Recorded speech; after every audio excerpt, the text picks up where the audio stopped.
Hey, good morning, y'all. How is everybody doing this morning? What's up? If you guys are noticing that I am number one, me and the guy who made my intro, the one that usually use, decided the guy decided to go Asperger's on me today and tell me to delete all the stuff that he did for me so I don't have any of the videos that I used to have. I am, right now very thank. Here's the thing. Thank God, Hat Rod made that one. Mine, m- mine, mine. Actually, my Cash App. Someone, Hat Rod or someone did that. Hat Rod did that. That I did that, and then a lot of now I'm having to go and use old stuff that I have, but I am very grateful about it. The guy went very fucking crazy on me today, and I'm also right now in a lot of pain due to the fact I think I messed up my back. And you're sitting there, people are. I just want to say thank you.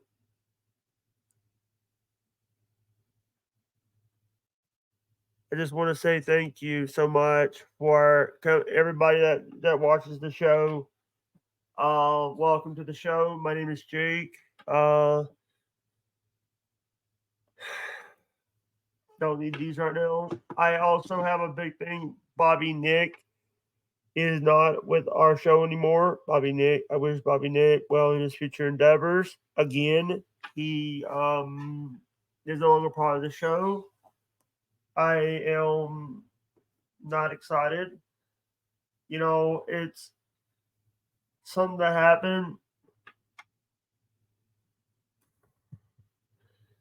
Yeah, and also over the weekend, Alex Jones was in the news again.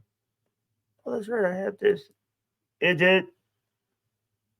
Good morning, guys. How is everybody doing? I hope.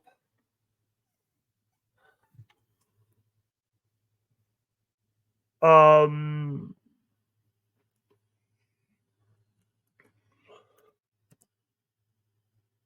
yeah, I am. Let me set this up.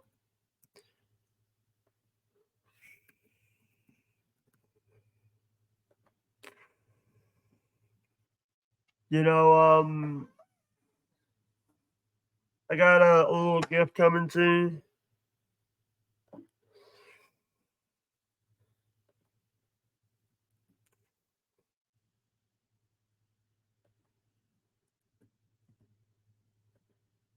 Yeah, I just want to say thank you to anyone that has been watching the streams.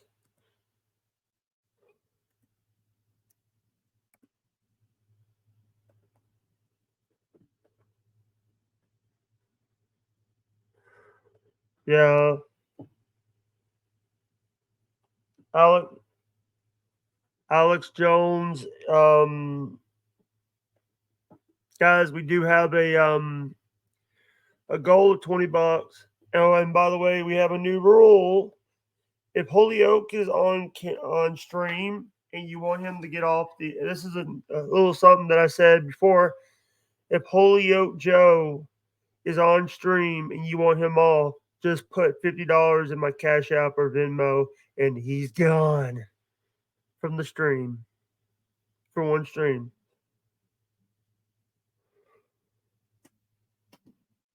Yeah.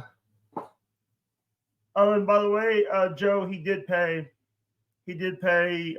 Adam did pay on get you all.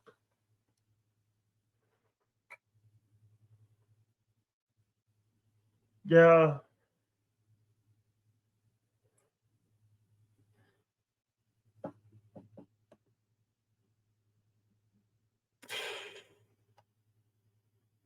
he did get. Yeah,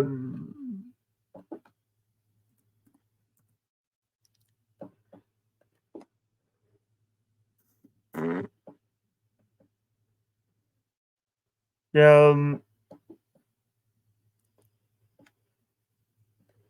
hope everybody knows. Everybody knows.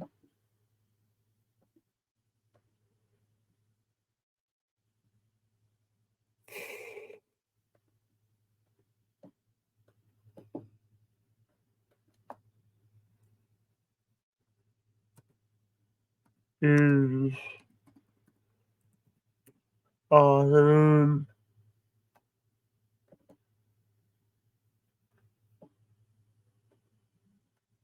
Yeah.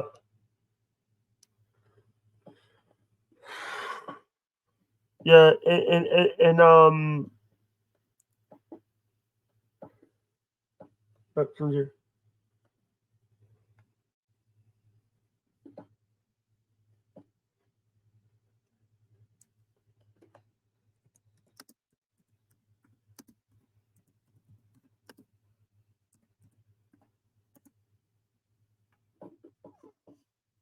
Um, Joe, check your whisper. Ba-da-da-da-da-da. Check your whispers, Joe.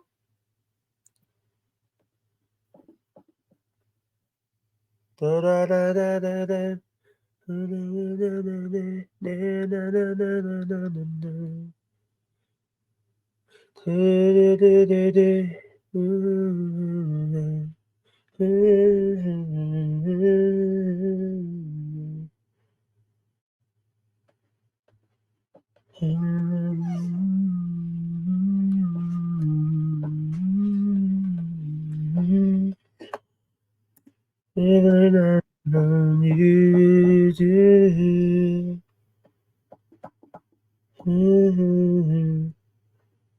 It's that wind in my. Oh, here's Joe.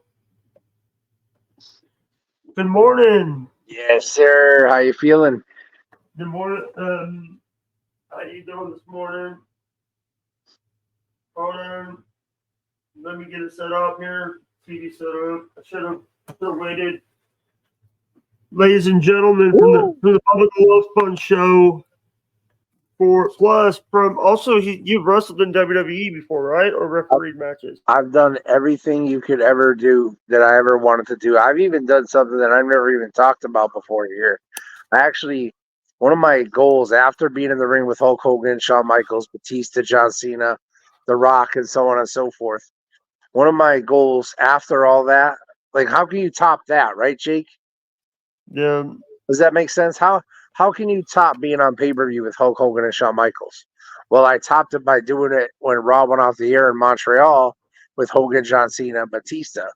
Well, how do you Yeah. top that? You know what I mean? So, how do you keep topping when you reach the top of the top, right? Well, I really Yeah. like Chris Angel. How do you feel about Chris Angel? I think he's a good part. Chris Angel, the magician. Yeah, The He's a good guy. he's so amazing. Yeah, and I've always thought he was amazing. And every time I watch his shows, I could get the hair standing up on my arms and just get so excited by not just the fact that he pulls it off, but just the idea of making an elephant appear out of nowhere. You know what I mean? Like just the conception and then figuring it out after how to do it. That's just all to me is just amazing. So one of my goals, even though I don't know magic at all, and I did practice, Yeah. but I forget it real quick. When I learn it, I forget it. So one of my goals was to do a magic trick on stage with Chris Angel, and it Yeah. happened June 29th of 2019. I actually performed on stage one demonstration with Chris Angel. So just when you thought I'd done it all, there's always something more to do. Yeah. But I want to say number one, what was Bubba talking about this morning on the after show? As far as he talked about a lot of stuff. Pick a. You mean the Palestinians and the Pride No, Parade? he was talk. He was, the one thing that there was also another thing that happened over the weekend. Infowars might be Dunzo. Yeah, you mentioned that the last time I was on. Infowars, Alex Jones. I don't think so. I think it's too big. I think that even if Alex Jones went away, someone else like Owen or whatever his name is would pick up the slack and take over. Or do you think Alex Jones is it, just like on the Rush Limbaugh show? If there's no more Rush Limbaugh show because there's no more Rush Limbaugh, would it be the same with Alex He Jones? said he did say on the show he did on Saturday that he cannot own InfoWars anymore because of Oh, all the bullshit that they said that he did. right. So somebody else will he'll just pass ownership on to somebody else. That's all. Goose just messaged me. Goose? I thought she was blocked. Who is Goose? My former friend Goose. That It's a girl? yeah, Nice. she's a Don't friend block her. of. Yeah, but she blocked me first. Well, fuck her. Let her unblock her. Look, words will never hurt you, Jake. Just remember that. It's just words. Nobody's running into either one of our rooms and running up on us and trying to punch us. Just me. That only happened to me once since I've been here. Yeah. But that was somebody in here. That wasn't somebody that came from the outside world. Crazy resident. But he's since been relocated. If you can imagine this, I'm in Boston, right? I'm stuck in Boston, which I hate. And the guy that came and punched me in my room, guess where he's at? He's in Where? Holyoke. He's in Holyoke, where I belong. Your hometown. How does that make any sense? He could have gone anywhere in the world, and they sent him out of here, and now he's in Holyoke, dude. Unreal. Yeah. By the way, so did you? How many people did you work with that are now in WWE or AEW or in other companies? At least 20 or 30. I mean, you can name them, and I'll tell you yes or no. Cena. Of course. You said you worked with Velvet. Sky. I'm the one that brought her into wrestling, brother. I'm the one that she because I knew her when she was 17. She was dating a friend of mine, and she had expressed interest in getting into wrestling because she had always liked wrestling as a child. So I said, all right, well, you can't train until you're 18. When you're 18, give me a call. So she turned 18. She gave me a call. She started driving from Connecticut 1 hour up to Massachusetts every day. We would train. I would train her in the ring. I would beat her up just like I would beat up a man. I didn't treat her any different because she was a girl, you know. And I wanted to really express the fact that she could be a good physical wrestler. I was teaching her moves that I invented. Like, she used the name Talia Madison when she first started in wrestling. So I came up with a Talia World neck breaker. It's basically like a tilt-a-whirl backbreaker, but you tilt around all the way and then keep spinning into a neck breaker. It's really phenomenal. No one still has done it to this day. So I was coming up with moves for her, and she's already beautiful. So she's already going to gain attention. And then it was time to start introducing her to some of the promoters. And when I did, that was my downfall because I sent her to the wrong place first, and I paid the price for it. Oh well. What was the company that you sent her to? If you don't mind me asking. I sent her to Jason Knight's company, Assault Championship Wrestling. Jason Knight, is he still around? Was he the one in ECW that? Is he? If I'm getting confused, Yep. Was he the one that came in with a green suit on? No. He was with the Impact Players. He was with Lance Storm and Justin Credible and Don Marie. Oh, yeah. He was the one that wore the thin tank top with the muscles all jacked and tan and oiled up. But so regardless, go ahead. You had a question? Also, another person from that area that you might have worked with, Sasha Banks. Yeah, she was Mercedes KV. She's from out in Boston. And then her husband, Kid Makazi, sorry. That's what he wrestled as. He wrestled as Kid Makazi.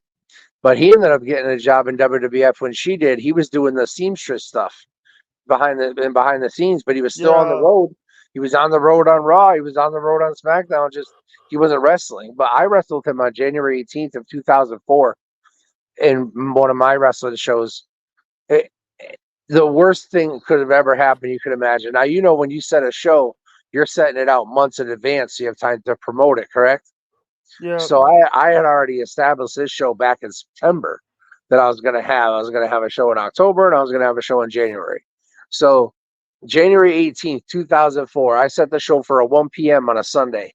Well, it just so happens to be that the Patriots make it to the AFC Championship game. And guess what day and guess what time the game is? January 18th, 2004, 1 o'clock. So Bubba told me, cancel the show. You're not going to draw. Cancel it. On top of that, Jake, guess what happened? On the day of the show, there was a blizzard. So none of my talent from Connecticut could come up to Massachusetts. So I lost 50% of my card. So I had to rework everything, and that's why I ended up wrestling in the main event against Sasha Banks' former husband. But I mean, have you seen him? Have you ever seen him? I've only seen him on like Up, Up, Down, Down. But you've seen him, right? You seen him? Yeah. All right. So now picture him and Sasha Banks, or picture Sasha Banks with anybody else in WWF.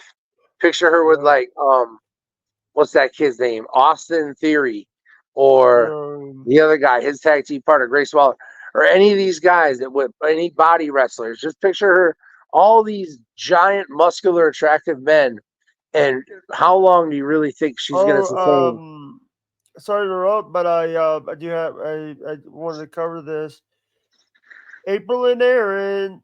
Aaron and April Aaron's going to the Big D and don't mean Dallas. Sorry. He's going to the Who Scout? No, he's getting divorced. The Big D. Oh, okay. When I say Big D, I mean divorced. Gotcha. I thought he was going to jail. He's basically no. April is the one that got caught. Gotcha. Nick was the Nick, but I just want to say that I do. And the thing is like people saying, "Oh, Jake, you need to stop telling Aaron to shut up." I'm telling him to shut up so he doesn't cost him the case. If it doesn't, you could ruin Nick Rekieta's case. The stuff you're talking about, genius. Right, your best bet in all cases is to shut your mouth. Yeah. Even if the police ask you a question, you don't have to talk. I learned that the hard way. I tried lying for a kid that killed himself so his family didn't know that he killed himself, and now I'm the one obstructing justice, and I'm the one that's going to jail. You know what I mean? Yeah. The thing is, like I said on the show on Saturday, Dan Diaco, Jay Diaco, Steve Diaco, was it Steve Diaco? He used to be an attorney. He's been disbarred, unfortunately. All right. Probably not allowed to talk about that. All right. The Diacos plus Babyface and who's the female attorney, the one that Bubba always has? Regina Hunter. She does more family law. She would be handling divorce stuff. Yeah. And then Brian Matroni, he handles like personal injury type stuff.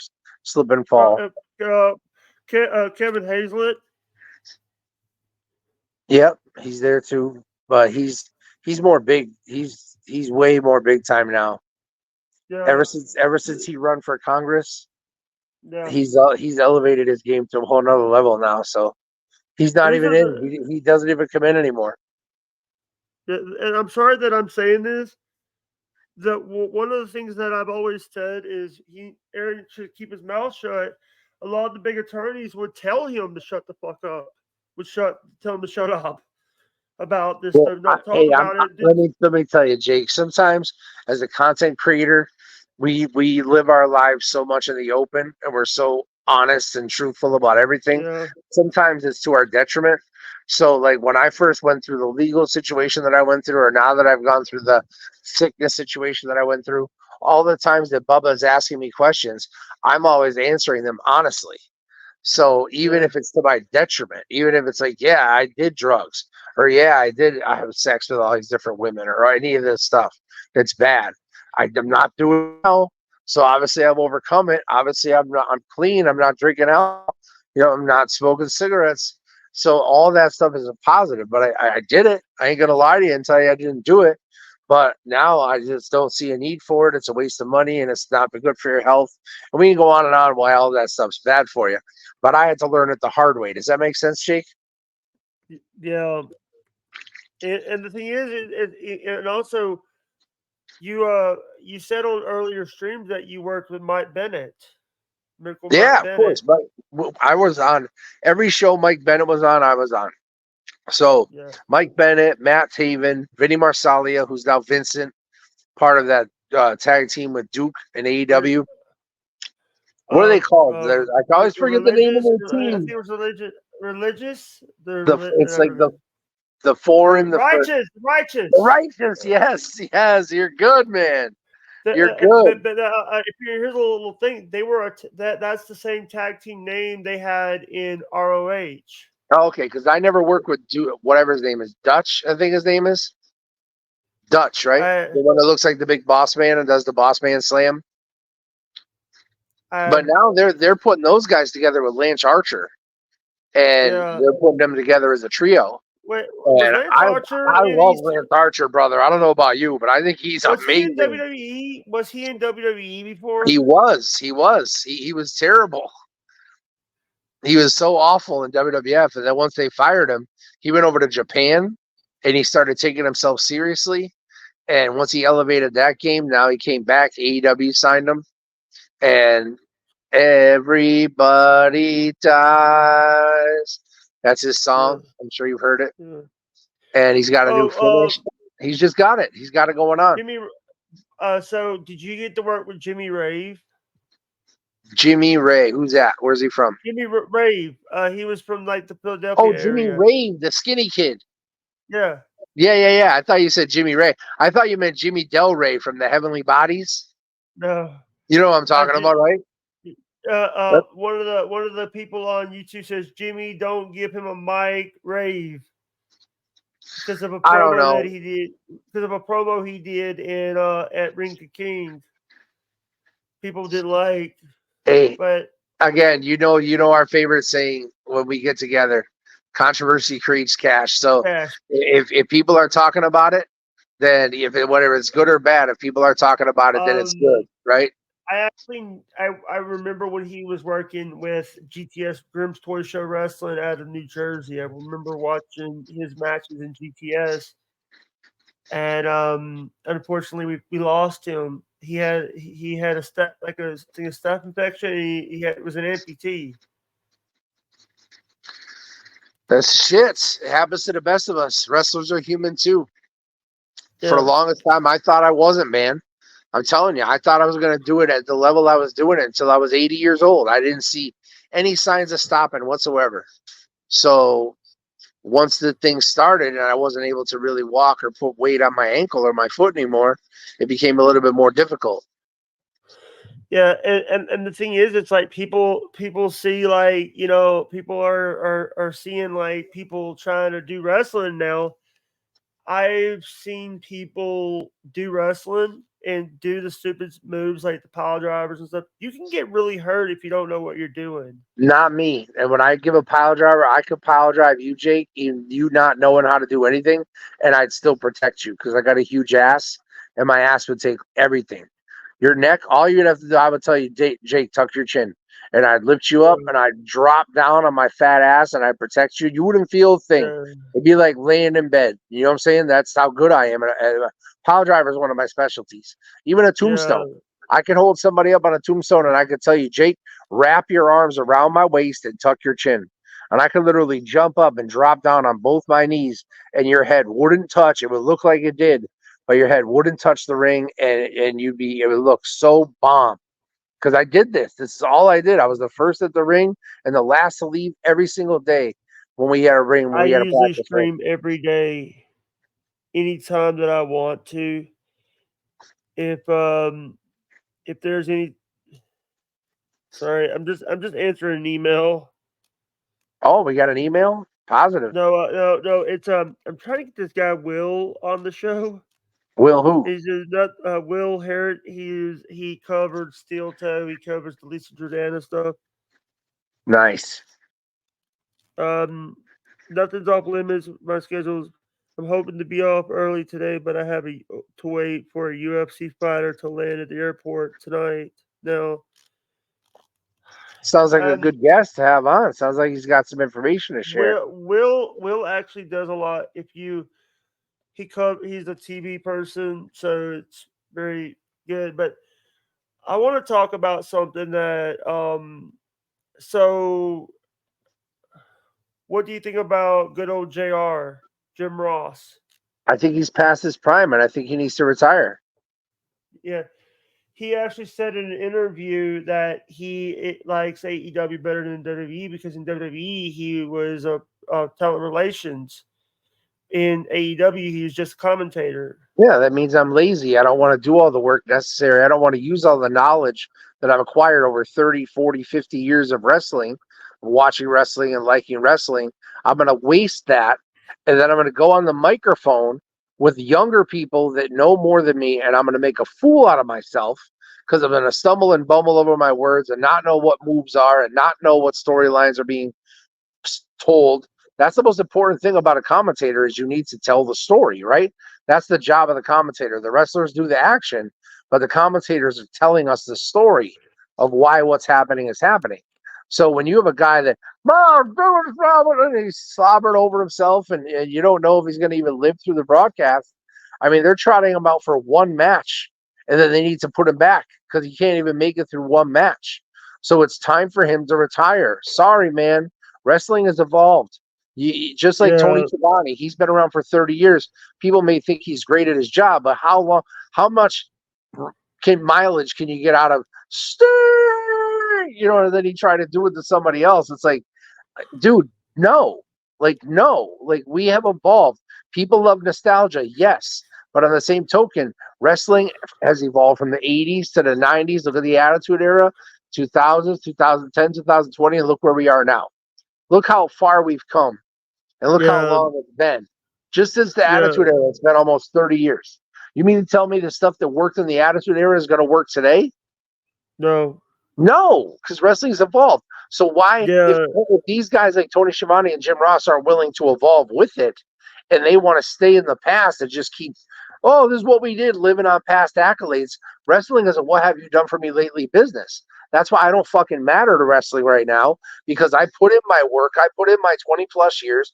My last show was on November 9th, 2019. I had to use 2 canes just to get into the building, and I was the ring announcer. And I sat on the side of the entrance and I did all the ring announcing there. I couldn't even get into the ring because I couldn't even walk, but I could work and my voice was phenomenal. And all the wrestlers are like, oh my God, we never heard our name announced so good. Thank you so much. And that was the last show I could ever work.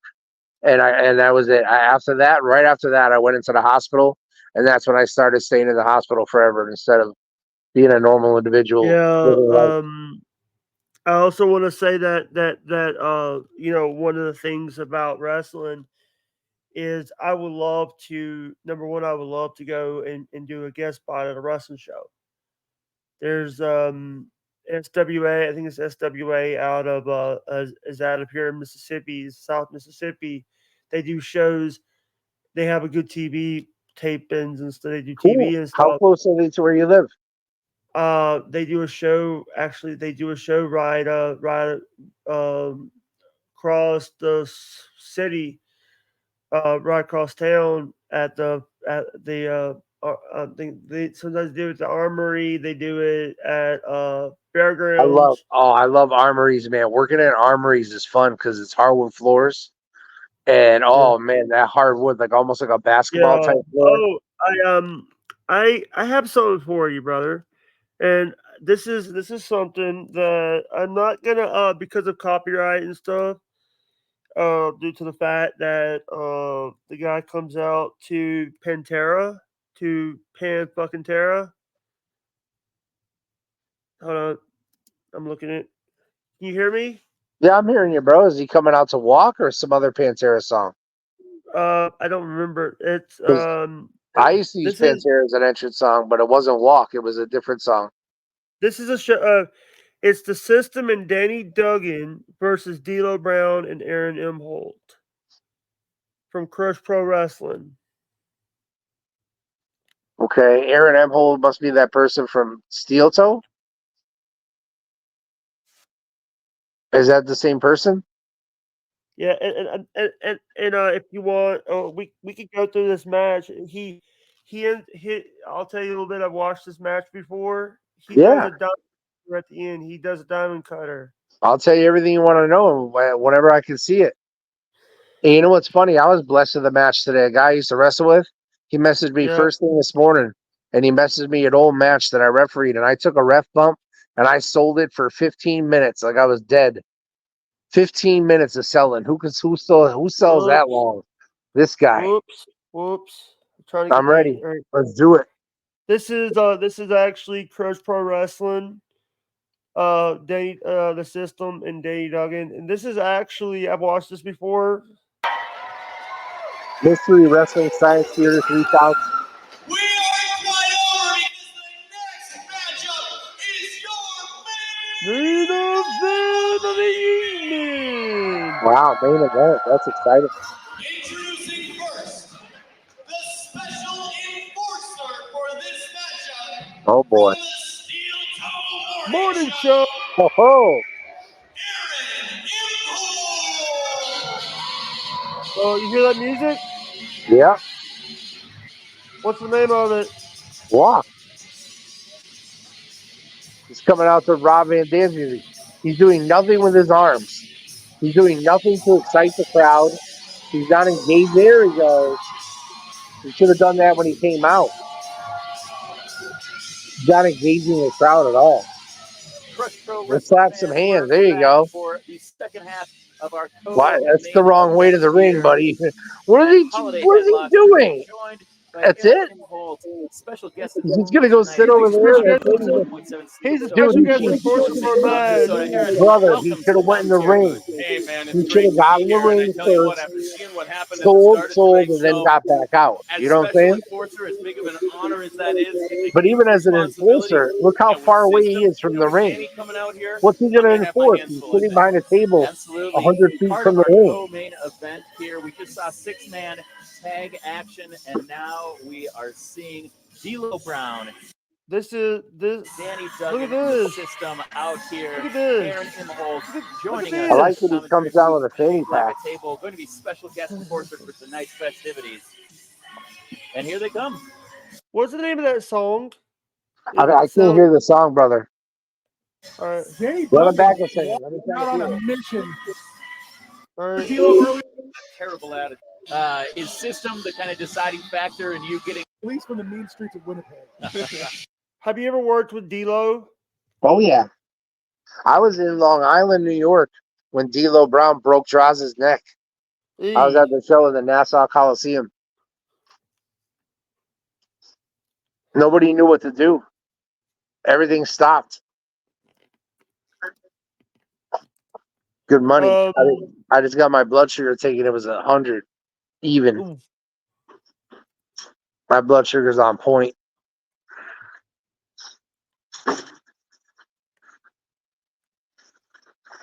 Are you there? Sorry, I'm just like me and sorry. I'm just letting people know that we're. Yeah, let me know. I can always fill in words while you do what you got to do. I got a lot to say.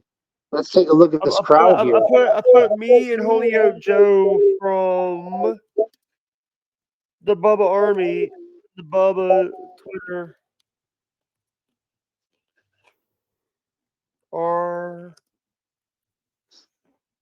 Hey, sorry, I'm doing a lot right now. Yeah, do what you got to do. While you're doing that, I'll analyze the crowd. Let's take a peek. Let's see how many people we got. If we had to guess, and I'm not asking you, I'm asking the viewers. On the left side of the ring, we got about 50 people. And then behind the referee on the main camera side of the ring. How far do you let something I don't like know, this maybe go? about another Obviously, 50. you want these two men to settle it in the ring. Is So we got at System least the kind of 100 so deciding far. factor in you getting involved here? Or, Oh, yeah. you know, is it going to He's be great, up to too. how Danny Duggan conducts himself as well? If System behaves Oh, himself... he's Here mad. we go. He's really D'Lo mad. wasted no time. All right, we're off to a hot start. This is a fire. He's got Danny Reversed. taking him quickly off the rope from the Irish Come whip get it. back elbow. He is fully in control of Danny Duggan right now. Those are two big, beefy boys in the ring. Whoa. I D'Lo, don't like big that scoop slam. Set him up. Oh, you know it's coming now. He better not hit that. Give him that D'Lo Oh leg my drop. God. Why so early? Leg drop, all that weight, nowhere to go but down. There we go. In here. Not sure what to do. I think I'll pin him. No leg hook. He's not D'Lo even. Brown just feeling out Danny Duggan. I don't know if these two have ever stepped in the ring before. I take that back. I believe that D'Lo Brown has been up to CWE. See, my problem with the slam is that he tucks his head for him. On a body slam, if you tuck your opponent's head, you're not trying to hurt him. It isn't that the name of the game? Aren't you trying to hurt your opponent? A big stink. Danny Duggan's gonna have to slap take in the over at some chest. point. Danny Duggan calling for a timeout. This D'Lo Brown kicking his ass I is tell you sustainable. what, professional Right wrestling, to the there are eyes. no timeouts. And I tell you what else Yeah, I've got Come my on. eye on the system. Is Get him in the making a lot of eyes noise. right now. He's distracting He's the not referee. looking. I don't know how much longer I can let this go. Dink him in the The eyes. system always makes a lot of noise. He is a That's what I would walking do. distraction. Oh, even The D'Lo thing is, caught him. here's the thing. This is and then he talks about like Aaron talks about his boxing career more than he talks about this match. When you look up Aaron Emholt, this was the first thing that came up when you look up Aaron Emholt wrestling. Yeah, but he's not doing anything. I mean, maybe he comes involved at the end, of course, right? Actually, here let me show you something. This is I'm gonna skip through it. I have Do right it. now is stop. Uh-oh. How long would it Oh. take? He's going for the frog splash. Is this him? Wow. Someone needs to do something. So this That's- is this is the system. This is the system, and Danny Duggan doing the attack. Wow. That's the system? That's a man with hair like that? Oh, look at this! Look, Look! not doing Oh, much. It looks like Danny Duggan. Aaron, you got to get in the choking him ring. You out. got to do something. oh, there's Aaron. Smartly not getting physical. Well, he is the special guest He's not a enforcer. Like, he's Head like- to the So where the showers. hell He's is headed he? back north. All right, this is something that I want to show you. This is I'm gonna play the end for you since we I want to see They just something. saved the system look at this. from getting Oh, they got out. him. He's going to move. Oh no! Wait a Oh, minute! he's Wait a got minute! that No! No! He's no. got to move. That thing can't be loaded. He's gotta he's gonna move. A loaded fanny pack. He's gonna hit. He's gonna hit it. Face, Oh, meat wait fanny. a minute! Oh! That's one down. Sky Oh, high! sky high. D'Lo taking him down. How exciting. Ah! Ah! Diamond cutter. I'm Diamond sorry. The cover one, Double cover? 2, 3. I didn't know he was a part of the match. Aaron Imholt and D'Lo Brown. They're your This was winners. a tag match. This was a tag Give them match. Minnesota. Why, they turned it into a tag? Amazing. Yeah. Because, I mean, in the Because, beginning, he was a special guest enforcer. Some Yeah, point in the but match, yeah, it became a tag. Because they threw out the match when the system got involved in the match. And then here we go, yippee yo, we're gonna bring Aaron Emholt in, and now he's D'Lo's tag team partner. Yeah. And he was the legal man. Obviously, he made the cover, so by that Yeah. right, the system had to be the legal man on the other side. Otherwise, they just totally made the referee look like a hunk of shit. If Yeah. Danny Duggan and D'Lo were the legal men, but Aaron Emholt made the pin on the system. Does that make sense? Yeah. That means the referee's not paying attention to who the legal man is. And I'm not gonna lie to you. Sometimes Some of those people, some of these like these matches, they're basically not paid well.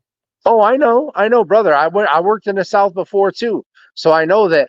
That's This was- why this when was I worked Minnesota. in the South, they begged me to come down because I'm obviously a Northerner, so people aren't held to the standard in the South that they are up north. Wrestling Hey, fans that watch Rod, wrestling up. Can you hear me? I don't know. Can you hear me? yes, I can hear Check, you. check, 1, 2. Can you hear me? I can hear you. So- I can hear you. So wrestling fans in the North.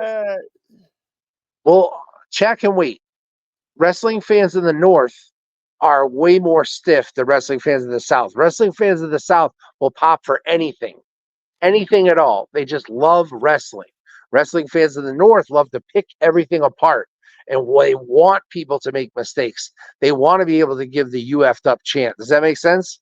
That's the difference. So working in the South is so much fun. It's so much easier. So like what you were saying, whereas it doesn't even matter who the legal man is, as long as the people are happy, right? Yeah. That's wrestling in the South. Now, what was chat saying? Bobby, I went scorched earth and I did apologize to Bobby, but I think it'd be better for him not to work on the show anymore. Well, let's But discuss why. Let's be men and let's discuss why.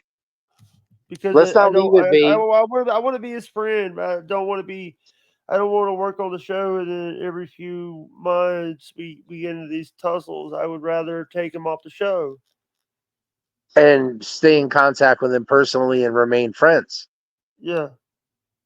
But the working relationship is sometimes y'all don't see eye to eye, and every once in a while you're guaranteed that there's going to be a breakdown and then a get back and then a breakdown Yeah. and get back, and you're just sick of it. It's like that girlfriend that just won't leave you alone, and you already know she's going to fight. She may not fight you today or tomorrow, but certainly by Friday y'all are going to have a knockdown, drag out, and then you're going to have nowhere to stay, and then you're going to go pick up some other girl and go spend the night with her. And I know all about it. I've been there, done that.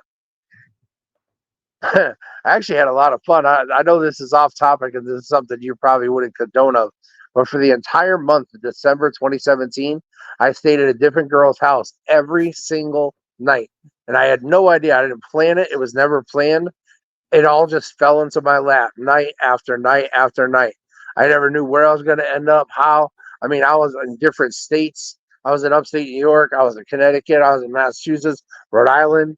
Just killing it, man. Just killing it. So much fun. But I knew it had to come to an end. So it certainly did. At the end of December 2017, that's when I went to jail. And I spent the first 3 months of 2018 in jail. January, February, and March. But I still kept my Twitch sub up to Bubba because that was most important. So I contacted my mother and I made sure that that sub was paid every month. So that I ended up getting my sub all the way up to 72 months until I got banned. And once you're banned, you can't resub. So that's it. I mean, 72 months down the drain for nothing. Just because people hate me. Yeah, the thing is, by the way, did you like what I said? For $50, people could pay to have you get you off the air. Yeah, why not? Bring it in. Hey, even if it adds up, even if they make a deal where each 5 people give 10, it's still $50 in the Cash App. Get me out of here. Oh.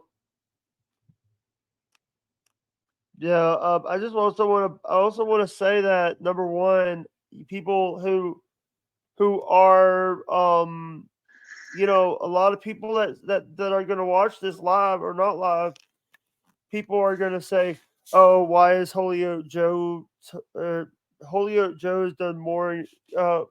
Here's the thing. Let's play a little bit of a game. This is because you worked with so many people in the independent stuff. Plus, you also worked in professional or unprofessional. These are people that you either have to say professional or unprofessional. I'll say a name. It's like the dick bag or the hoe bag on like the U shoots. You hear me? I can hear you. I'm ready. I can't wait to hear what you're going to say next. I'm hanging on your every word. All right, number one. Have you one? We talked about him before. Miracle Mike Bennett. Yeah, of course. I would, because I was the top referee, so I get to pick which matches I worked. I would always make sure that I was on Mike Bennett's match. Professional. Always. Professional. Top notch professional. Professional. All right. Matt Taven. Again, I would always pick to work his matches because he had the hottest matches, but sometimes we didn't see eye to eye because he was hot shit. You know, he was really attractive and he was really good in the ring. So sometimes we didn't always see eye to eye. I had more tenure. I had more a belief system in professional wrestling. He just wanted to be flashy and do great things, and he was over. But sometimes we didn't see eye to eye. Let's just be honest. All right. Blitz K. What about him? Professional or unprofessional? Oh my God, so unprofessional. He did the worst thing anybody could have ever done to me. Let me tell you what he did. I had my Bubba Army ring, and it sat on his desk for a full year before Bubba had to take it, and Bubba had to send it to me himself because Blitz was supposed to do it.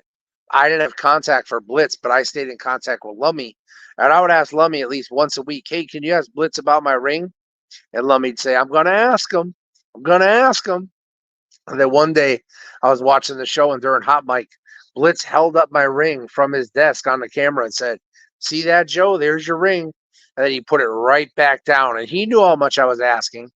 And he left it there for a full year before finally I brought it up to Bubba on the show. And Bubba's like, "Yeah, we're going to get you your ring." So I ended up getting that year's ring and the next year's ring within a week of each other because he held back my ring for a full fucking year, dude. Year. A full year. All right. Lumix. Hey, used to be great friends with Lumix. He got mad at me over a comment that I made on Instagram. One comment that I thought was funny. You know, that's the funny thing about entertainment, and the funny thing about spoken word is that one comment on one day could be funny, but on a different day, the same comment could be taken wrong and be used against you. Does that make sense? Yeah. Like the same comment that I would have made that would have been funny today on Bubba's show. Wow, that would have been hilarious. Maybe Bubba's in a bad mood on Wednesday and the comment comes out and now it's, "You're done." You know what I mean? Like, that's comedy. Yeah. So you take the risk, you run the risk of what you say. I just always speak the truth. And if I speak the truth, it's not going to get me in any trouble. Lumix is the executive producer now, so I ain't going to say a bad word about him. Before he was the executive producer, I might have had something else to say. All right. Next. Seth Kush. Garbage. Straight garbage. Absolute garbage. I've had, and by the way, I would actually say that Blitz hates everybody. Let me tell you this. For a long time when I was calling in, Blitz was the one that was like saying, because I've had premieres running, I wasn't doing any lives. I was having premieres running to get some videos out for people. And I told Bubba I was going and taking a week off from lives. And Bubba and then Blitz had to jump in and talk about, "Oh, I saw that you had a couple lives on your channel, so you're lying to people." No, I was having those premieres out. Those are not lives. There was premieres that I did to try to get some content out there for people. Right. A said premiere wasn't is an old piece of content with a live chat running with it. So Yeah. it looks like it's new stuff, but it's really just old content. Yeah. That's a premiere. What I want to ask this question is, do you think that, one of my problems is now it's like, Dr. Dan Diaco, a lot of those guys are very knowledgeable about stuff. When you talk about it, they, but what do you think about, have you ever watched Manson's show lately? No, I could never watch Cluster F. I would never watch it because his son and his wife are there. I would never. Yeah. I couldn't take 1 second to watch that crap. Do you know that Manson wasn't allowed to be around the naked females? Oh, of course. And we all know that Manson had to leave the studio before the girls came in, but the humor and the funniness came when Ned had to make an excuse too. Because Manson's going to leave the studio, so there's nobody there to do the Ned voice. But Ned had to come up with an excuse why he had to leave the studio as well, right? Yeah. So now you're not just coming out. Now it's not just Manson's leaving, but now where's Ned? I don't know. We can't find Ned. Oh, he must be out back doing this and that, right? So that was another element of humor that I just thought was hilarious. How do you why every time Manson leaves the studio, Ned's not there? Or like Manson takes the day off, Ned takes the day off. And I still bought into it because I wanted to believe in the Ned character. But I do want to dip back to Seth Kushner really fast because when he was first around the Bubba show, he rubbed me the wrong way and I didn't really like him. And it was because of his situation. Sometimes we don't like people because the way they act or the way they talk or the way they think. But a lot of that has something to do with maybe something they're going through. So I'm like, oh man, I don't like he's a whiny bitch, or I don't like this. Maybe he doesn't want to be a whiny bitch. Maybe something just sucks. And maybe just medication has him talking some type of way or feeling some type of way. It happens to everybody. So you got to just kind of like lay back and be cool. And that's what I try to do.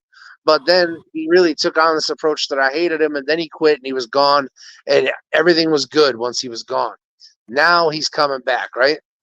He messaged me. He messaged me out of the blue, but I didn't message him. he messaged me and he said, "Hey man, I'm back. I just want to let you know that I think because I had made some comments in Twitter and it wasn't negative, it was all positive." And he says, "Hey man, I know I'm back, and I just hope that everything's cool. I know you didn't like me the first time around, but I hope we can be cool this time around." And we were really cool. We even did card business. He sold me some wrestling trading cards, and we did card business. And then he was going to devise this wrestling podcast that he's doing now with Gary Cantrell that comes out on Saturdays on Bubba's Podcast Network. And I asked him, "Hey man, if you need any help with that, I'm more than willing to help. I have more than enough experience. Nobody has the experience that I have. I don't care. Yeah, they're wrestlers, been all over the world and done a lot of things, but nobody's done the things that I've done. Like, who else is posed down with Hulk Hogan and Shawn Michaels in the ring? John Cena. I mean, yeah, okay, John Cena, Batista, and I did it, but Shawn Michaels wasn't in the ring that night. So how many other wrestlers posed down with Hulk Hogan and Shawn Michaels in the ring? You know what I'm saying? The Undertaker didn't do it. If we just look at that, Hulk Hogan, Shawn Michaels in the ring, just that. Who else shared the ring with them? It was me. You know what I mean? And that's tremendous. And I'm not bragging on myself, but I am saying that I do have something to offer. And a whole lot more than that. Obviously, I'm not just a one-trick pony. I have 20 plus years. Plus, I haven't watched wrestling for 40 years. So you think I might know something, right? Well, the first podcast he threw together was in a rush. Seth messaged me again and said, "Hey, I'm sorry about this. I'm sorry about that. We're going to get this thing pinned down and we're going to get you in." And the next one, 2, 3 came still. I wasn't involved. And then finally, somebody asked in chat for Seth to ask, and Seth asked Bubba, and Bubba's like, "Nope, no way. We don't want him." And that was it. So then but the thing is, just let me finish by saying that Seth blocked me. He blocked me on Messenger. He blocked me on Instagram after all that. So yeah, I didn't do anything. The thing is, it's like, but the thing is, it's like I've never, I've always said that I was a big Bubba fan. I was one of the first people to do I was one of the parody guys back in the day that was sending in parodies. I've sent songs to them. I've made content with them. That's great. You have the means to do it. I don't know. You must have. What's your secret? Do you have a computer? Or I have a laptop I use sound recorder for a lot of the stuff I do, but I also use a thing called right now I'm not using it because I would rather go back to what I'm doing with my music and do it a cappella and stuff. But I use sound recorder and then I send it over to them to get it done. I'm on the phone right now. So the doctor just wanted to come in and talk to me. I don't care. She can eat me. I got better things to do. So what were you saying? I just want to say that number one is I want to put out I don't want people to think that I'm a Howard Stern. I'm trying to get on. I was on Bubba's Low Sponge. I was on all these other shows. I've been on Bubba. I've been on Stuttering John's podcast. I was on radio a lot. But one of the things that made me so mad about Bubba's and stuff is, having to rewatch when back in the day when Laster left, right? And people were bringing up and people on the Twitch feed bringing up the fact that he had that MJ had to do the same stuff that Bubba's doing now. That mornings and doing afternoons for show channels. MJ, the guy that they had a lawsuit about. MJ Kelly. I know all about him. He's got pubic hair on top of his head. Remember? Bubba went through the whole lawsuit with him for name calling his wife. Yeah. I'll sue. Remember when Manson used to do the MJ songs, impersonations? Yeah. And I also remember Manson actually has a song about Polk County Sheriff. Grady Judd? Yeah. He's still a sheriff now. Dude, I'm jealous. They sold Grady Judd bobbleheads, but you had to go Yeah. to the station to pick them up, and they were only $20. But they wouldn't mail them. You had to be down in Florida, and you had to go and pick them up personally, man. Oh, so I would never have the opportunity to own one. I just gotta talk. I can still hear you. I'm just gonna toss this lemon. I'm just making my tea right now. So go ahead, talk. I can talk too. I'm just making my tea, Jake. I can't let the water get cold.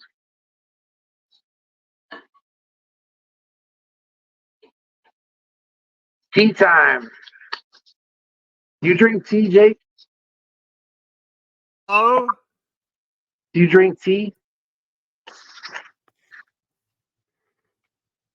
Do you drink coffee or tea or what? What do you like? oh, you got 266 subscribers. Me? Yeah.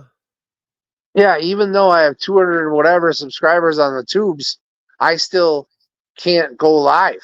And I know you only need 50 to go live, but I press the go live Yeah. button and it says you need 50 subscribers to go live. So I can't make any sense of it. I did the things I'm supposed to do. You know, once you reach that, you're supposed to go over to that level and go over. And I think you're supposed to do the thing with your head, you know, where you put your face to verify your face in your head. So that way, when you come out on streams or whatever, they know who you are, you BO. Or I don't know the reasoning behind it, but I did it. I did all the things, and I still can't go live on the tubes, baby. I want to get crazy on YouTube. I want to say the things I can't say on Twitch. It's like they're Yeah, all holed up inside me. I'm just dying to use bad words. yeah, but also you can't say a lot of the words you want to say. Because I hear other people on YouTube using words that I want to use that I can't use on Twitch. And they Yeah. get away with it on YouTube. So that makes me think maybe I could get away with it on YouTube. I mean, life's not all about saying bad words, but you know, I was just telling you how I'm loose and I'm honest. I don't think before I speak, I just talk. And it's hard for me to restrict myself when I just want to talk and be open and think about, oh, I'm not allowed to say this word, or oh, if I say this, it's going to offend the wrong person. And then, dude, that sucks. I want to be free and clear to say whatever I want, whenever I want, about whoever I want. And I'm willing to accept the comeback. If there's flack from it, I'm willing to take it. But don't stop me from saying it. At least give me the opportunity to say it, right? Yeah.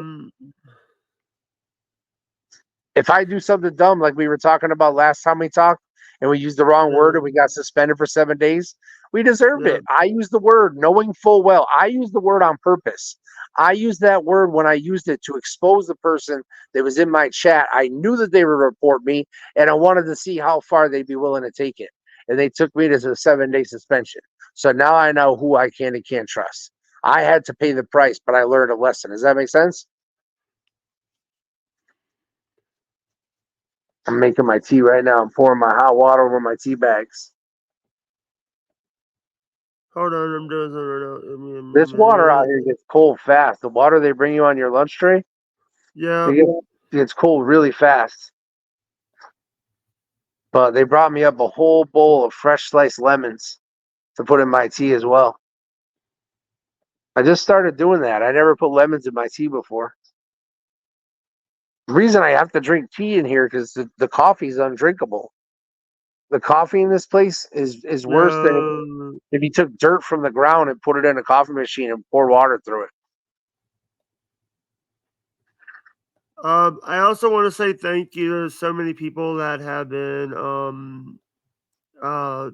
just want to say thank you. I filled it up too much. I want to say thank you to everybody too. While you're thanking them, I'll thank them as well. Yeah. I want to thank your do you have any like advertisers? Do you have anybody like the soap gimmick or the other thing? Right now, I don't want to bring it up due to the fact that I have to No, I'm just asking if you have advertisers. Yes or no. I'm not asking you to advertise nothing. I have a few people that I do reads for. Cool. That's all. But yes. But right now I don't wanna like read. We're fixing to leave. want to say thank you to anyone that has been trying to. I want to say this. Number one, we're talking about it. We live it every day. There's so many people that say, "Oh, why is this guy fucking talking?" or "This is not a good thing." We are talking about it because it gets brought up that a lot of these guys, like a lot of these guys that talk wrestling, they don't know wrestling. They're sitting there just reading articles and stuff about wrestling. Yeah, you know what's funny about me? I refuse to read the backstage stuff. You know, you get the reports on the internet and spoilers, this, that. I won't read it. I refuse to read it. I don't want to know. I want to watch what happens on TV, and that's what matters. Because you could talk about everything that's gonna happen until you're blue in the face, but what really matters is what comes out on the televised product. You can say so and so is gonna debut, but if they don't show up, then you look like an idiot. I'm going to judge Yeah. what I see on TV and what I see on TV alone. And that's it. I don't care who's dating who. I don't care who's fucking who. I don't give a shit about none of that. All I care about is what they put out on TV and how it's produced and the camera angles. Like WWF just started to use this new camera angle. It's really dope. Yeah. They come from the floor section more towards the back, and they come through the crowd, focused on the ring, and they bring you through the crowd and then around that little rubber thing that, you know, the inner barrier around Yeah. that, and then they aim the camera through the bottom of the second rope, and they keep it there, and they do it, and the producer does not switch camera angles at all. So it's one steady shot all the way from out in the crowd all the way right up to the ring, and it's kind of like a far shot from the ring. It's not a close-up at all. It's really dope. They've done it a few times over the past couple shows. Keep your eye out for that, because I really like it. I mean, they're trying to make things. They're trying to try so many different things right now in WWF just to say that we're doing something different. So Yeah. they've reinvigorated even the entire ringside area, even the mats that they used to put out, and the posts, and everything is gimmicked. Everything is gimmicked. The chairs are gimmicked. The aluminum trash cans are gimmicked. Things used to be just in ECW, when you hit somebody with a chair, you bent the chair over their head and it hurt. Now the chairs are so gimmicked that they just fold up. You know what I mean? They just, when they do the gimmick where you put 4 chairs together and you power bomb somebody through it, they're cut. They're pre-cut, so the chair part just folds down. You know, it's all, everything's gimmicked, and you can't blame them for gimmicking it. I mean, what do you think makes more sense? Going full on and taking a stiff chair shot, or taking a shot from one that's gimmicked so that it makes noise and doesn't hurt as much? Like, I'm going with the easy route. I'm here to protect myself and have a long career, you know? Same thing with the Singapore cane. When you buy the cane, you buy a bamboo cane from like a karate gimmick. It's all strung up so tight. So if you hurt somebody, you're going to hurt them very much. If you cut those strings off of the Singapore cane, it's loose. And you can go whack and hit somebody with it, and they don't even really feel nothing, but it sounds like a bomb went off. So Yeah. little things, little tricks here and there. Yeah, but I want to also bring up the thing that people who are in the wrestling business who are not knowing, what do you think about Vince Russo? What do I think about him? Yeah. I think he says bro way too much. But aside from that, he's got something to say. See, in the wrestling business, everybody has something to offer. I don't care who you are. I heard you say you want to do something in the ring. There's nothing stopping you. There's a spot for you. You know what I'm saying? Like, Yeah. I'm the master of doing that when I run my wrestling shows. I'm the master of all I need is bodies. That's what I call it. Give me a warm body, and I'll find something to do. I will work that body. I will do something with it. You know, I've had to work with people that have no talent, that have no wrestling ability whatsoever, have no physical ability whatsoever, and still drag something entertaining out of them. And ironically enough, when I worked with that person I'm talking about, I have one person in mind specifically. When I worked with this person who's absolutely useless in life, let alone the ring, I made the best situation of the night. People were telling me after the show, "Oh man, what you did there, Joe, that was the best idea ever. That was incredible. Oh my God." They couldn't believe how I could take nothing and create something just by simplifying. If I left this person to go out and do their own thing, it would have sucked and nobody would have cared. But I said, listen to me. Here's exactly what you're going to do. This is what you're going to do in the beginning. This is what we're going to do next. And then here's what we're going to do last. And all this person had to do was just do that. And it worked to a T. It was the hottest thing of the night. You won't believe what I did. Let me brag on myself. I'm going to take 30 seconds to brag on myself. So I was told I'm booking this show, right? So I have 9 matches. I was told that I have to get 9 matches in an hour and a half. The show starts at 8. It needs to be done by 9:30. How strict of a show do I have to run if I'm going to get 9 matches in an hour and a half, right? Now, if you know anything about independent wrestling, they always run late. They always start late, so they always run late. Intermission is 30 minutes. The crowd is dead. They come back. They're worn out. They've seen enough. Dude, I ran an hour and a half straight, 9 matches. Started at 8 o'clock on the dot, ended at 9:30 on the dot. And I ended with a cliffhanger that was a total shoot. Total shoot. I shot it at the end. I called it. It was something simple. The good guy had just won, and he was making his way towards the apron. Not the apron, the curtain. And I ran back into the curtain real quick, and I wanted to set up the story for the next show. So I said, "Hey, come over here." As the good guy comes to come through the curtain, punch him in his face. And he said, "What do you mean? He knows?" I'm like, "I'm going to tell him." So I came back out through the curtain. I'm like, "Hey, come on, yippee-yo." I raised the guy's hand up. I said, "Hey, he's going to punch you in the face when you go back through the curtain." So he turns, starts going back through the curtain. Now, the people saw the fist come out. They saw him get punched. They saw him drop. But nobody now, the big question is, who punched Chigi Sosa? Because that was the wrestler's name. Who punched him? And we're going to find out at the next show? Are we going to find out the show after that? Are we going to have a match at the next show? Like, so much mystery. And that's how we ended. That was our climax. So babyface over, everybody goes happy. Wait a minute, last minute question, what the F? It wasn't me because I was outside. I was outside of the curtain. I was with him. So it wasn't me that punched him in the face. But ironically enough, I had the guy that I wanted, the next storyline to go with. He just happened to be right there on the other side of the curtain. So I said, "Hey, come here real quick, punch him in the face." Just like that. It was an idea that just popped into my head like that. Because I'm the booker, people have to listen because they work for me, so they got to do what they're asked to do. That's all. Love wrestling. You know, I'm always going to tell people this.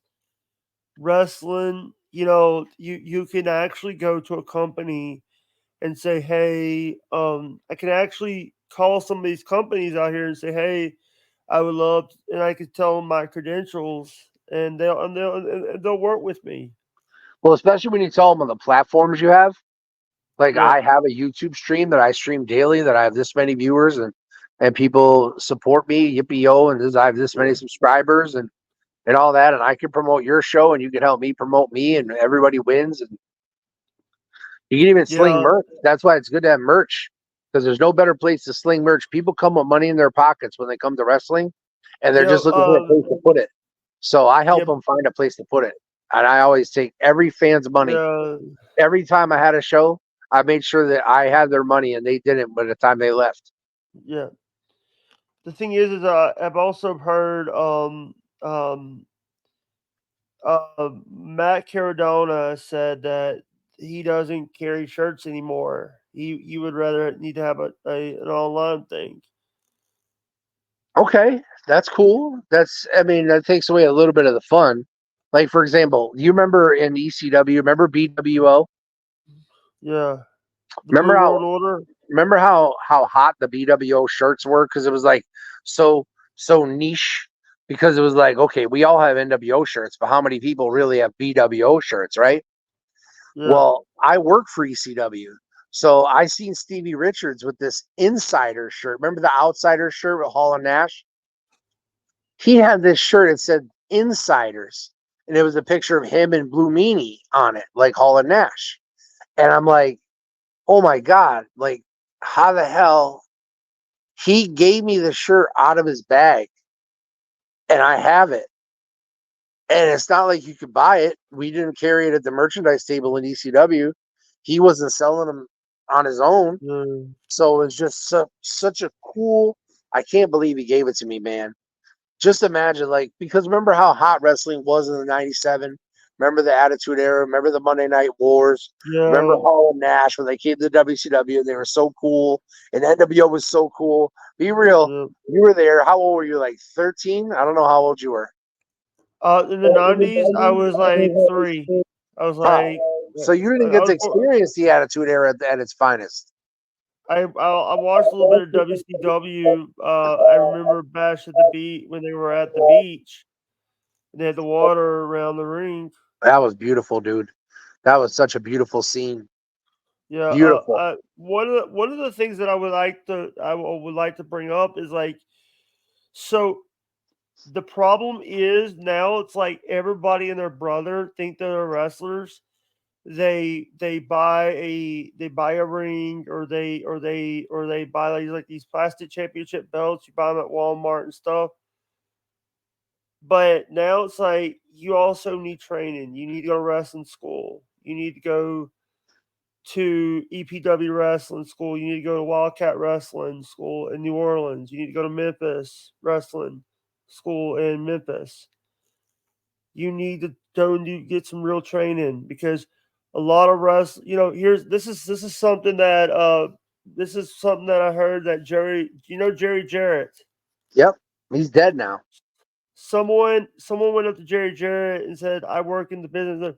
You might work in the business, but you don't work in my business." The person was trying to get booked on a match, and What do you think if you were a booker? What do you think the first thing you would say to somebody if they came up to you and offered their services? What would be the I first would say, question you'd ask?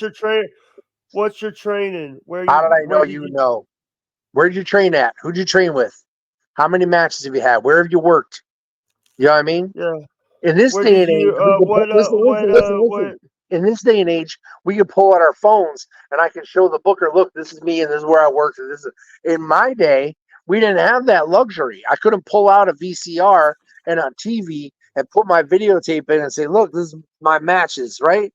So look at how much things have changed. Now, when I was working, we didn't have like Facebook and Insta to connect with bookers and promoters and get work. We needed to network. We needed to do it old school. You needed to show up early, set up the ring, offer your services, always bring your gear. This is all stuff that's lost. When I first started training and wrestling, it was July 10th of 97. I turned 18. I trained until April 23rd of 98. So that just goes to show you almost a full year. Nowadays, guys train for 3 months and they're already getting matches. Yeah. And I'll tell you a big secret, and that's not really a secret. All the stuff you're seeing is not wrestlers. You're watching men copy wrestlers. When you watch AEW, you're not watching wrestlers wrestle. You're watching Orange Cassidy cosplaying as a wrestler, wrestling Trent Beretta, who used to be a wrestler, but now he's cosplaying as a wrestler. So it just sucks, man, on a lot of aspects, on a lot of things. Just, okay, I watched Raw. I saw them do this. So now I'm going to go on my weekend independent show and I'm going to do the same thing. You're not trained.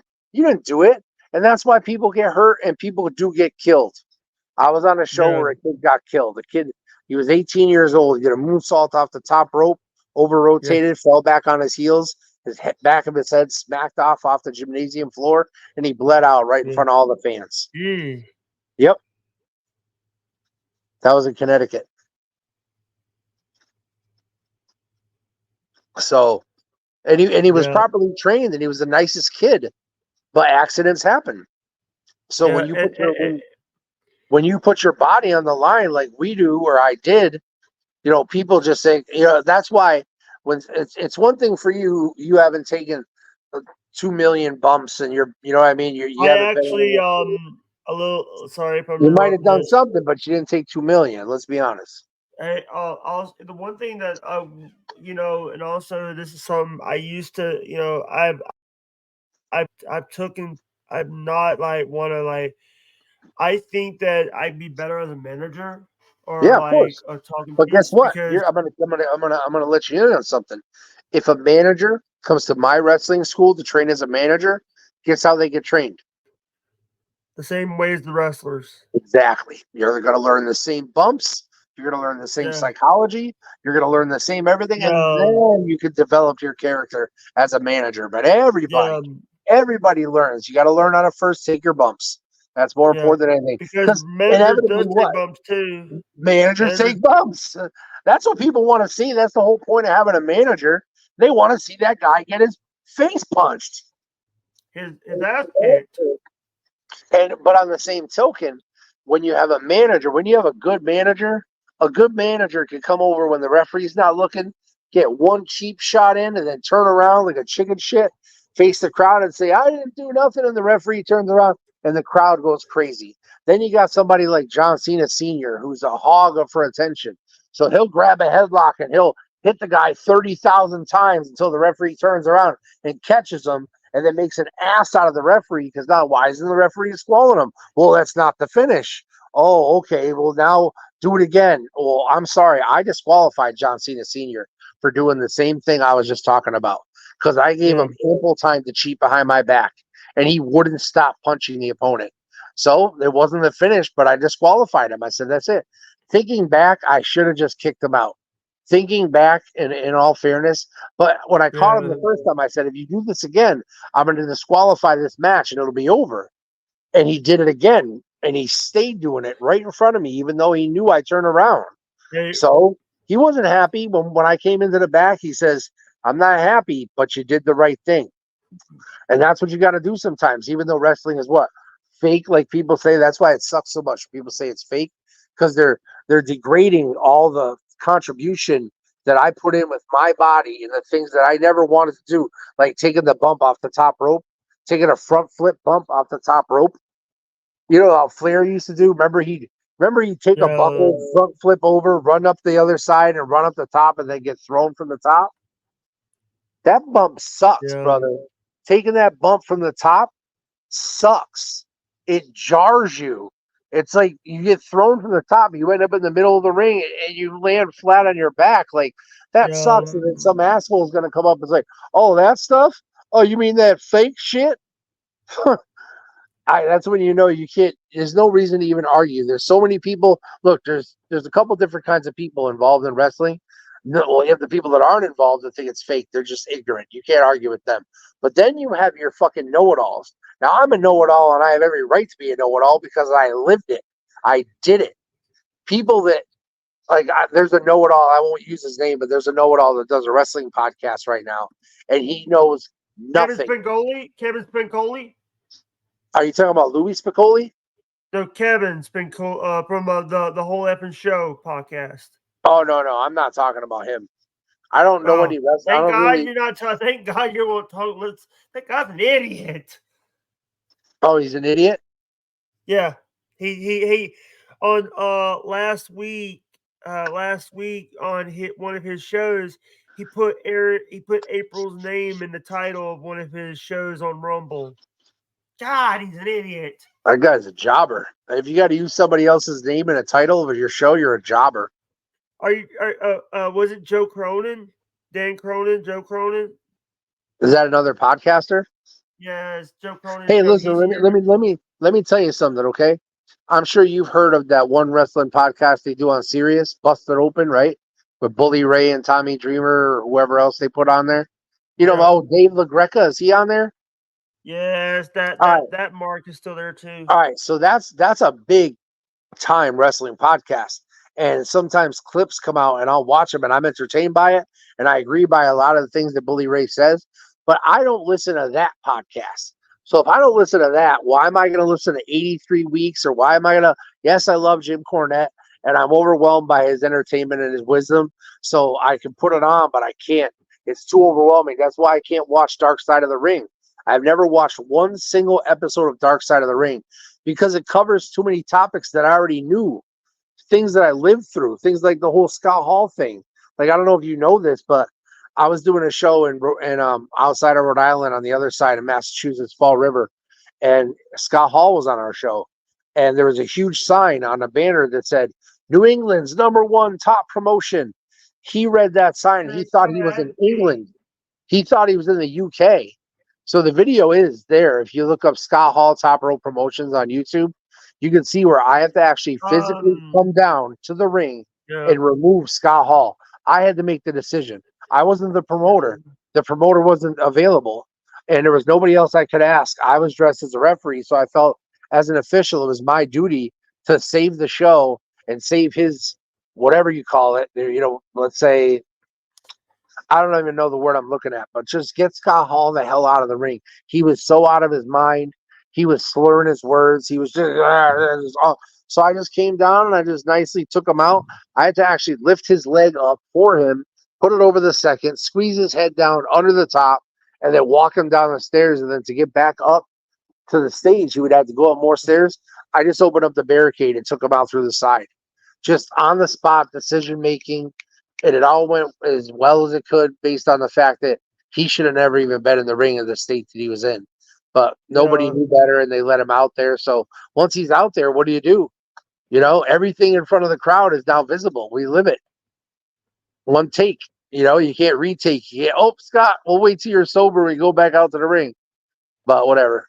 That's just the story for another day. But all this stuff that I lived is all on YouTube. There's videos of it. There's video evidence of all the wonderful things I did. Who's that? This is Joe Cronin. Oh my God. He needs a meal. He needs a cheeseburger. He says you mentioned Top Rope Promotions, and he said he worked for Top Rope Promotions. Oh yeah? What year? I think I don't remember what year he said he worked. Because that's where I had my first match in 1998 in the Fall River PAL, and it was on April 23rd, and it was for Yankee Pro Wrestling. It was called. It was run by Joe Eugenio, and then Joe Eugenio, he ran his course and he got out, and then Steve Ricard took over, and then Steve Ricard ran Top Rope Promotions. He did a lot of ring rentals, which was cool because when I did ring rentals with him, it got me opportunities to work at other companies that I wouldn't have had the opportunities to work at otherwise. So like big companies working with big names, all because I'm on the ring crew and I did the ring rental. And because we did the ring rental, that means we get to work. So like there's a company called Dragon Pro Wrestling. Have you ever heard of Dragon Pro? Dragon Pro in Massachusetts? Well, Dragon Pro was worldwide, but the show I worked on was in Massachusetts. And basically Dragon Pro was run by Gabe Sapolsky, who ran Ring of Honor. And basically, he had all the phenomenal Japanese guys on it. Oh, so you that's mean where New Wave wrestling now? No. I would never talk about New Wave. Dragon Gate Pro Wrestling. Yeah, Check it out. Here, Dragon Gate. Here's the Yeah. You said Dragon Pro. No, when you look up Dragon Gate Pro Wrestling, you will see that they were using Pac before he was Neville signed by WWF and who he is now. When he first came out and he was first Dragon Pro, so I was looking at the wrong thing. Dragon Gate, dude, this was next level. This was like Japanese wrestling in America, and then I think some of the guys got to go over there, but we did the ring rental, so I got to work the show.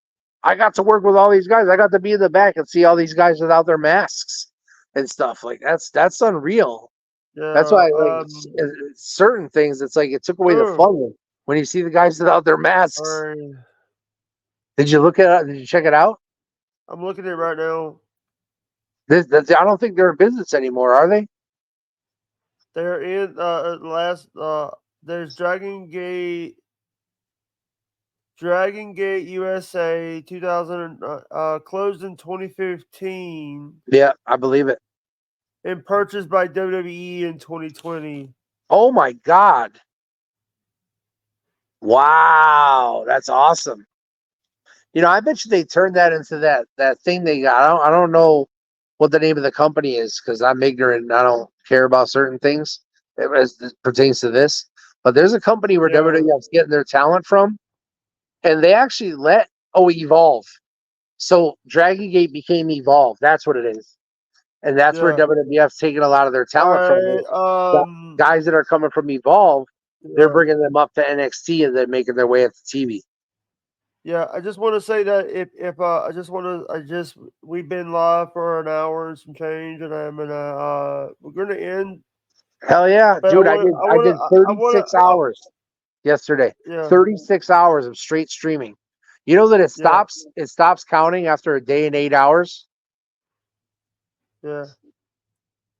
It does. And Twitch stops. I mean, I stayed on. It didn't stop me, but it stopped counting. It sent me my stream summary, and it said 1 day, 8 hours. Here's what you got. And I had some good numbers too. Pretty impressive. But if anything, I want to drive as many. You were checking out my YouTube page before and telling me how many subscribers I got. It's Joe Lupien, Joe Lupien. It's the Purple J. It's so much Yeah, fun. I know. The shorts I that know. I'm doing, I think that's groundbreaking, hilarious stuff. Just the unboxing of the Bubbles merch and the filling my face with all the different wonderful things offered out here in Boston. Like, I just think Yeah. it's money material, and just nobody knows about it. So the more people know about it, the All more we right. can, the I more just we can also grow want it. to. All right, guys. Thank you guys for watching. I hope anybody that enjoys the stream, like the stream, share the stream. I might be back on later. I don't know, but until I might come back and do an unboxing because I might have a package coming up. I might do Oh, an me too. unboxing. I'm trying to get a package today. It's gonna be Yeah. a good one if it comes. Yeah. And I also want to say thank you to. This was about an hour and a half of stuff that we want to talk about. But I want to also bring up the fact that we talked a lot about, before we leave, I want to say something, a little known fact. In professional wrestling, there's winners and there's losers. But, also, I got to get your opinion on something. What do you think about Herb Abrams and UWF, the Universal Wrestling Federation? Did you say Herb Abrams? Yeah. Never heard of him. He was dude, the guy's an idiot. Is he a worker or is he a booker? He was an owner. He was the owner Yeah, of the okay. UWF. Now I know. He, I was thinking Herb Abrams is a wrestler. I'm like, I don't know Herb Abrams as a booker. he That makes had sense. had on his show he had Dr. Death Steve Williams, Bruno Sammartino, David Sammartino, Killer Bees Brian Blair. He had Jumping Cactus Jim Jack. Brunzell, Ted DiBiase. I don't think so. I don't know about this. Oh yeah, He had a lot of the wrestlers. He also Hacksaw Jim had Duggan was there. he had Cowboy. He had Cowboy Bob Orton. Yeah, he had a lot of WWF guys when WWF was running, which was weird, wasn't that? Yeah. Like even Junkyard Dog came through there. Yeah. Everybody And came also, through UWF. also ATG was there. Andre. All gimmicked up. He did a few appearances for the show, and then he went back to WWE. Who is it? Andre JTG? the Giant. Oh. Andre. Well, yeah. I thought you said JTG, like the guy from Crime Time. No, Andre. Hey, You know, I never. Go ahead. JTG is a young boy. He is. wasn't around in the 80s. He wasn't around in the 80s. Oh, I know. That's why that's his jokes, cuz. I never liked Andre the Giant, though. I never liked my Andre the Giant action figure I had when I was a kid, and I never liked Andre the Giant, the character. He didn't do anything. I like wrestling because I like to see moves. I like to see action.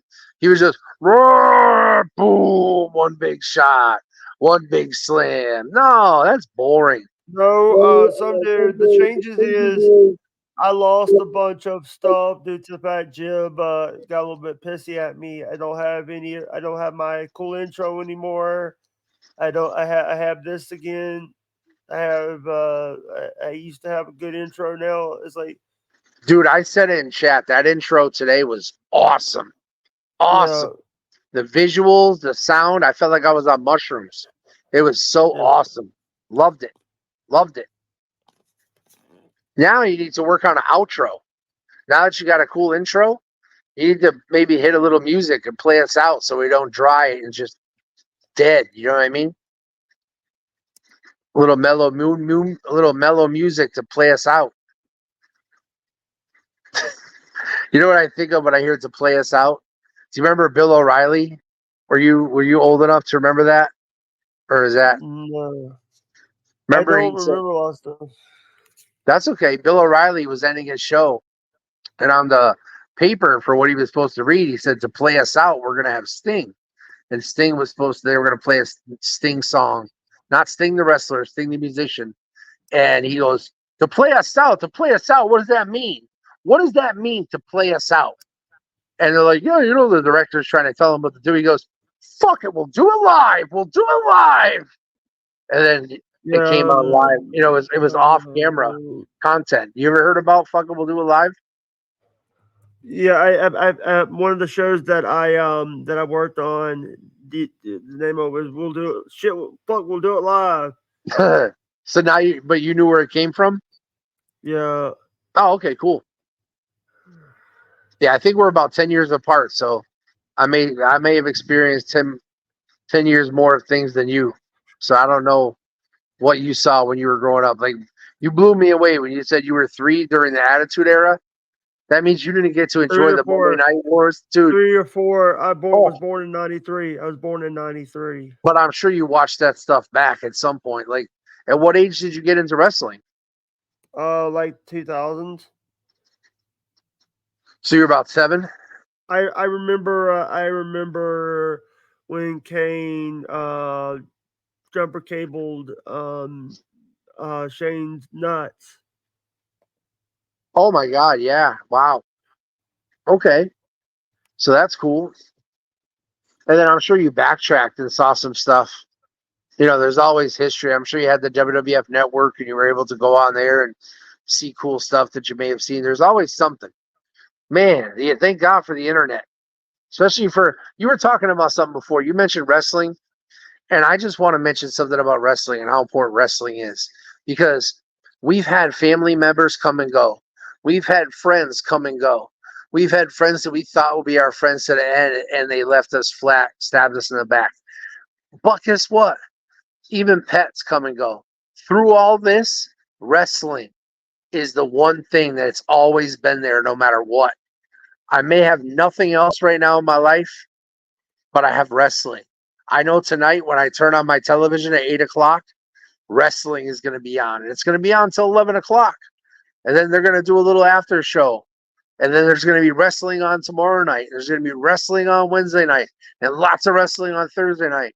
So it's the one constant in our lives that we no matter what's going on in our lives, we know that we can turn wrestling on and separate ourselves from reality and suspend disbelief and get involved and get excited and get passionate and emotional about the characters that we're seeing develop before our very eyes. Isn't that a great payoff when you see somebody 5 years ago and they're skinny and they're just getting started, and you look at them 5 years later, like MJF, for example, look at him now, right? I'm serious. That's why I love wrestling. That's why I'm so passionate about wrestling. That's why I care. So a lot of times if I'm over picky or too meticulous when I scrutinize wrestling, that's just because I care too much. Does that make sense, Jake? Yeah. By the way, check your Twitter when you can.